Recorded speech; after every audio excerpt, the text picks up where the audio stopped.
Less than 30 minutes east from the White House, right outside of Washington, D.C., is Capitol Heights, Maryland. Located on the border of both the northeast and southeast quadrant of D.C., the town has a population of around 4,000 people.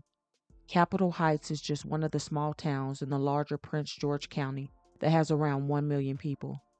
Today, we will speak about a single mother who appeared to be doing her best to provide her girls with tons of love and a good life. Even though things were not always easy for the aspiring entrepreneur, things eventually started to look up for her in September of 2024. As soon as she said she was finally living a little bit of life, that is when a situation went down that quickly changed the trajectory of her life for the foreseeable future.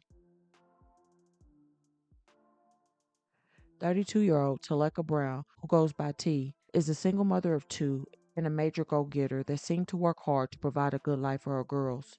Originally from Bellport, New York, at some point she would relocate to Maryland, and for the past 6 years she had been in the process of growing her own business called T's Blazing Treats, where she made edibles from scratch.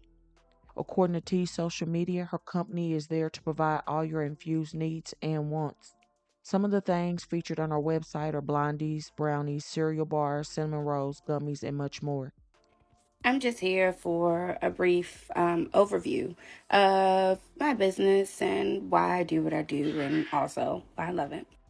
I started Teas Blazing Treats in 2018, and I was totally shocked that it blew up immediately. Was always booked for parties and events, and it was amazing, actually. COVID hit shortly after, and that really did give me the time to sit down and really study. And I taught myself how to make everything. It was amazing. But yes, I am self taught. I run my business by myself. Crazy, I know. All while raising my two beautiful daughters, which has been, a blessing because I never get to miss a beat, when it comes to them. Right now, I'm so focused on elevating and progressing. I'm actually in a chef competition, a CBD chef competition on behalf of my brand this month. So surreal, to be 100% honest. It's crazy. So yeah, I'm really just trying to keep it going and just make this as big as I possibly can. Even though she was staying ahead of things in most aspects of her life, it did not mean that things were always smooth. T was not the person to shy away from speaking about her battles with depression and anxiety and was always encouraging others to not give up. She said recently, September is SI Prevention Month. Being kind doesn't cost a thing, and a little can go a long way. That being said, I'm still here and I'm still living. No matter how tough the road gets, don't give up. Still here, still thugging, baby. T stayed optimistic about her future and said that loved ones, therapy, and God are all the reasons she kept her head above water. After many years of being self employed, she decided that she needed to supplement her income and find a stay at home 9 to 5. So around the end of August 2024, she began the process and took to Facebook and said, I've been an entrepreneur for 6 years, and now I'm waiting on an email for an interview date to start a job next month. I never thought I'd be back here, let me tell you that, but I am thankful. Sometimes I really don't know how I make it all work, but let me just say, I do it by any means. So whenever you mention me, never forget that part.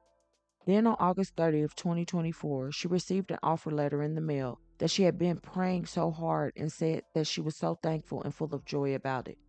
Then, if that was not exciting enough, she also got a call from another company in September of 24 with better pay and hours. While she started the other job, she would set up an interview for that second. Again, she would receive an offer letter to join the company, and things were working out better than she could have ever thought.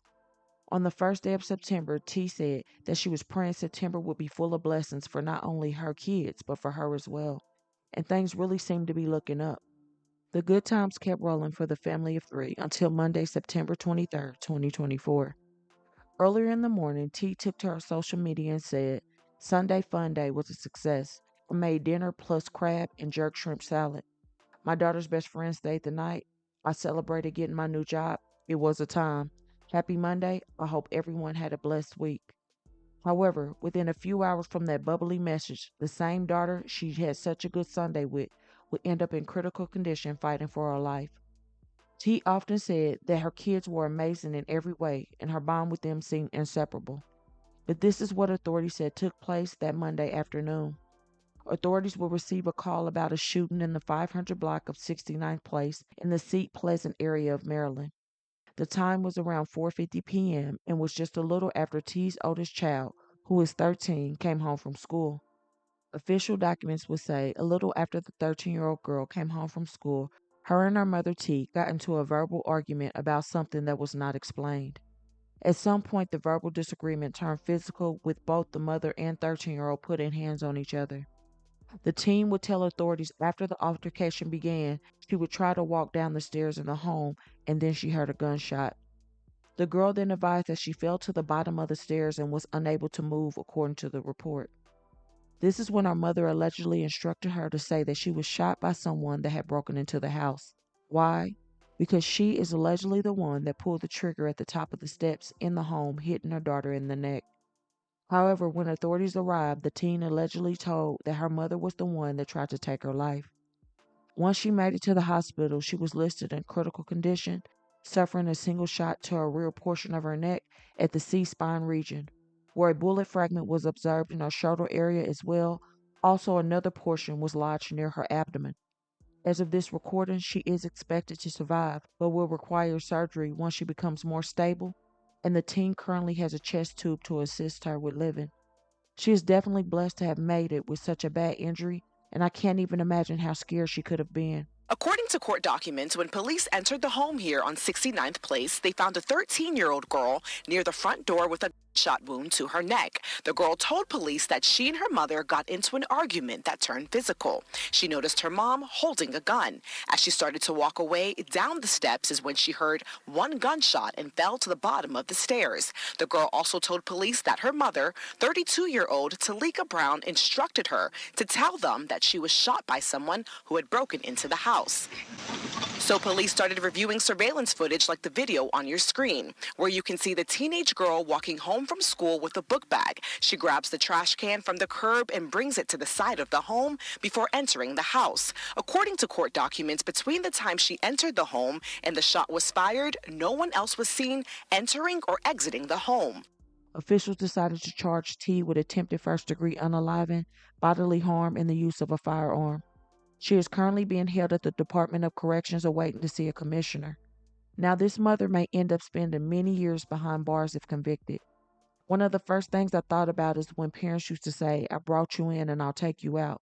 And allegedly, that is what the mother told the teen that day. Only T and the teen and whoever else may have been in the home knows exactly what played out. Whatever the case was, things got way out of hand, and now young girl is forever changed. Let me know in the comments your thoughts. Do you think that there is more to the story, or do you think that T was a mother who truly wanted to take her child out? Let me know. My thoughts and prayers are with all involved, especially the teen who now has to navigate trying to survive and also possibly losing the only mother she ever knew forever. Then there's the 5-year-old youngest who I pray was not home to witness the crime that took place. She too now has no mother, so this tragedy is messed up all around. So again, please don't forget to comment your thoughts and prayers for this family in their difficult time, and hit that like button and share to make your people aware. And as always, remember to stay woke. Things change quickly.